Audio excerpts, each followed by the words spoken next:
Few foods have conquered the world as completely as sugar. Today, it's hidden in everything from breakfast, cereal to ketchup, consumed almost without a second thought. Yet for most of human history, sugar was so rare that a single spoonful could cost more than a laborer's daily wage. Kings treasured it, doctors prescribed it, merchants crossed oceans to obtain it. But the sweetness came with a terrible price. Entire forests disappeared. Powerful empires rose on its profits. Millions of lives were consumed by one of history's largest systems of forced labor. The product that now sits quietly on kitchen tables helped shape the modern world through violence, greed, and unimaginable human suffering. How did something so ordinary become one of history's darkest obsessions? The story of sugar is not simply about food. It is a story of ambition, empire, science, trade, and exploitation stretching across thousands of years and multiple continents. Its journey begins not in Europe, where sugar eventually became a household staple, but in the tropical forests of Southeast Asia, where people first discovered that an ordinary-looking grass held an extraordinary secret. From there, sugar would travel across ancient trade routes, become a luxury fit for royalty, finance, global empires, and eventually transform the diets of billions. Behind every spoonful lies a history few people ever learn. A history that connects ancient farmers, medieval merchants, Caribbean plantations, and the industrial world we know today. And surprisingly, the sweetest chapter had not yet begun. Chapter 1. The grass that changed civilization. Long before sugar filled supermarket shelves, it grew wild as towering stalks of sugarcane across New Guinea. Thousands of years ago, local communities discovered that chewing the fibrous stems released an intensely sweet juice unlike anything else found in nature. Unlike honey, which depended on wild bees, sugarcane could be cultivated. Farmers carefully selected sweeter varieties, gradually improving the plant over generations. It became both a source of food and an object of trade among neighboring islands. As migration spread throughout the Pacific and Southeast Asia, sugarcane traveled with sailors. By around 1000 BC, it had reached India, where a remarkable breakthrough occurred. Indian craftsmen learned not only to extract the juice, but also to boil it until crystals formed. For the first time, sweetness could be stored, transported, and traded without quickly spoiling. This innovation changed everything. Ancient Sanskrit texts referred to sugar as sharkara, meaning small gravel or crystals. The word would eventually evolve through Persian, Arabic, and European languages into the modern word sugar. To many ancient travelers, these sparkling crystals seemed almost magical. According to later historical accounts, soldiers accompanying Alexander the Great encountered what they described as reeds that produced honey without bees during campaigns in India in the 4th century BC. The description sounded almost unbelievable. But the secret of crystallized sugar was about to leave India and begin its long journey across the ancient world. Chapter 2. The luxury that only kings could taste. As trade expanded across Asia and the Middle East, sugar slowly became one of the most valuable commodities on earth. Persian merchants embraced sugar-making techniques, improving production methods and establishing plantations in suitable climates. After the rise of Islamic civilization during the 7th century, Arab engineers introduced advanced irrigation systems that allowed sugarcane cultivation to flourish across regions including Egypt, Persia, North Africa, and parts of the Mediterranean. Sugar became far more than a food. Physicians recommended it in medicines. Wealthy households served it during lavish banquets. Skilled artisans sculpted sugar into elaborate decorations shaped like castles, animals, and mythical creatures for royal celebrations. In medieval Europe, however, sugar remained extraordinarily rare. Most Europeans had never tasted it. Those who did often encountered it through apothecaries rather than kitchens, where it was sold as a medicine believed to aid digestion, calm stomach ailments, and restore strength. For centuries, pepper, cinnamon, silk, and sugar ranked among the world's most prestigious luxury imports. Its astonishing price reflected the enormous difficulty of producing and transporting it across thousands of miles. Owning sugar became a visible symbol of wealth and influence. Noble families displayed it not merely as food, but as proof of status. A feast featuring sugar sculptures impressed guests just as much as gold jewelry or expensive artworks. Yet Europe's appetite continued to grow. Merchants dreamed of producing sugar closer to home, where profits could become even greater. That dream would soon collide with exploration, conquest, and one of the darkest chapters in human history. Chapter 3. The New World becomes a sugar empire. When Christopher Columbus crossed the Atlantic in 1492, he unknowingly carried more than dreams of new trade routes. On his second voyage, he brought sugarcane cuttings from the Canary Islands to the Caribbean. The tropical climate proved almost perfect. Within decades, European colonists realized they had discovered something more valuable than gold in many regions. Sugarcane grew rapidly, harvests were abundant, and European demand seemed endless.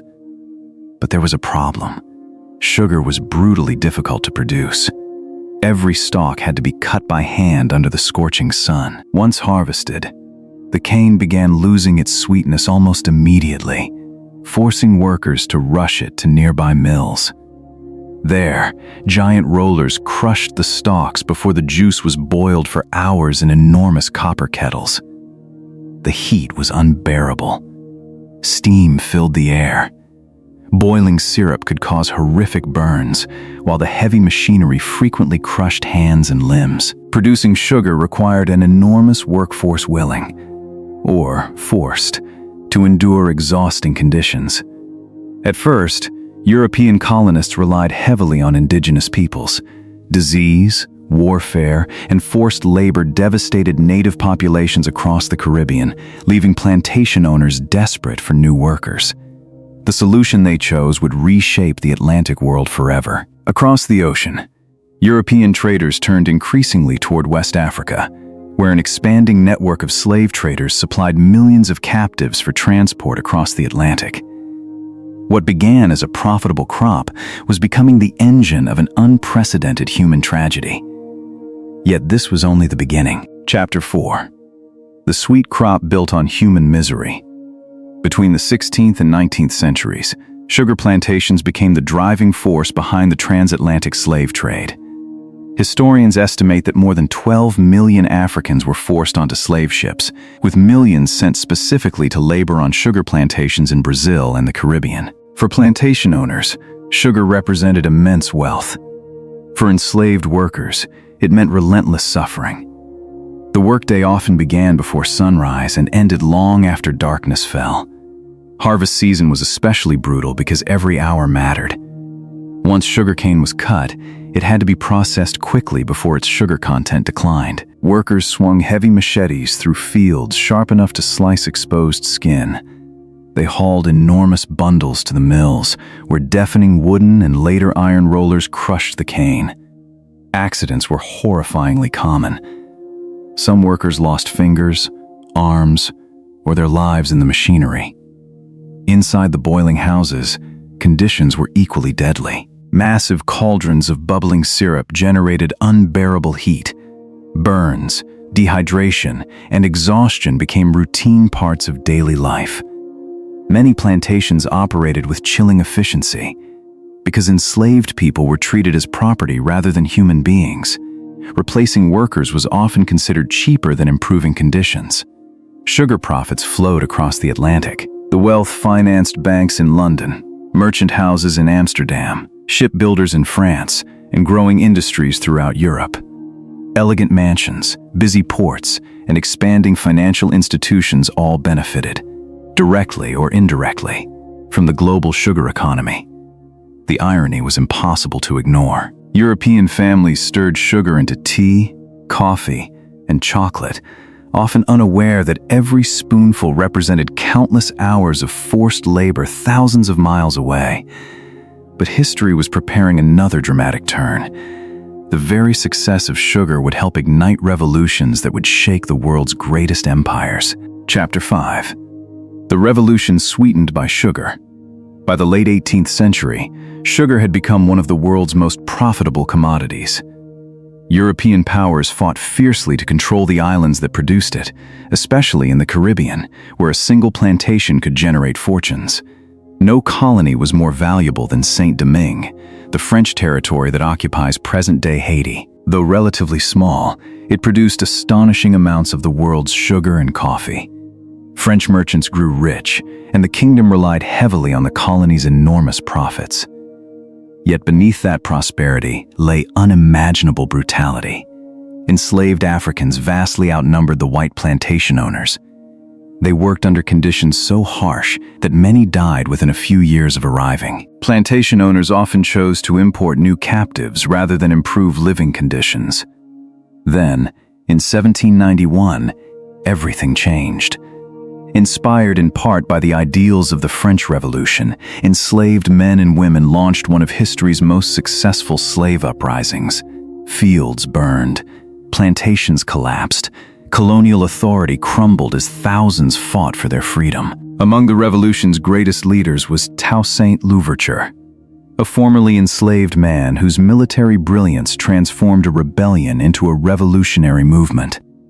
After years of bitter conflict, Haiti declared its independence in 1804, becoming the first nation founded by formerly enslaved people. The victory sent shockwaves across the Atlantic. Slave-owning societies feared similar revolts, while European governments suddenly realized how fragile their sugar empires truly were.